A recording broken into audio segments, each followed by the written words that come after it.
Kennst du das, wenn deine Sneaker plötzlich anfangen zu quietschen, ne? Und du läufst durch den Raum wie eine Turnhalle auf zwei Beinen? Und man denkt sofort, super, sind die jetzt kaputt oder was? Aber in den meisten Fällen ist es einfach Physik. Der häufigste Grund ist tatsächlich Feuchtigkeit, also Schweiß, Wasser, das sich zwischen Einlagesohle und Zwischensohle angesammelt hat. Und beim Gehen reiben diese Schichten minimal aneinander. Und genau dieses Reiben macht das Geräusch. Die Lösung: eigene Sohle rausnehmen und komplett trocknen lassen. Und wenn es hartnäckig ist, dann entweder ein bisschen Babypuder oder Backpulver drunter geben. Das zieht dann die Restfeuchtigkeit raus. Zweite Ursache: die Gummisohle selbst. Manche Sohlen sind extrem griffig. Auf glatten Böden kleben sie kurz an und lösen sich dann aber wieder. Dieses Mini-Festkleben, das erzeugt das Quietschen. Also draußen auf rauem Asphalt einlaufen, das hilft auf jeden Fall. Dann gibt es noch Luftpolster im Dämpfungsschaum. Gerade bei neuen Schuhen kann eingeschlossene Luft Geräusche machen. Das verschwindet aber meist nach ein paar Tagen. Oder die Einlegesohle verrutscht minimal. Das reicht auch schon für ein Quietschen bei jedem Schritt. Schnelltest: geh einfach ohne Einlagensohle. Ist das Geräusch weg, lag es an der Feuchtigkeit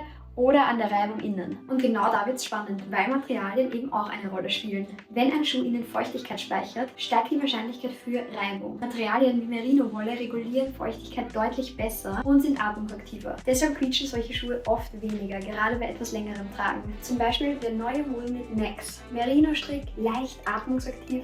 Heißt nicht, dass er nie Geräusche machen kann, aber das Material hilft, Feuchtigkeit erst gar nicht zum Problem werden zu lassen. Am Ende ist es also meistens keine Katastrophe, sondern einfach Reibung plus ein bisschen Wasser. Auf diesem Kanal erklären wir regelmäßig, was bei Schuhen wirklich passiert. Also folge uns gerne, wenn du mehr davon sehen willst.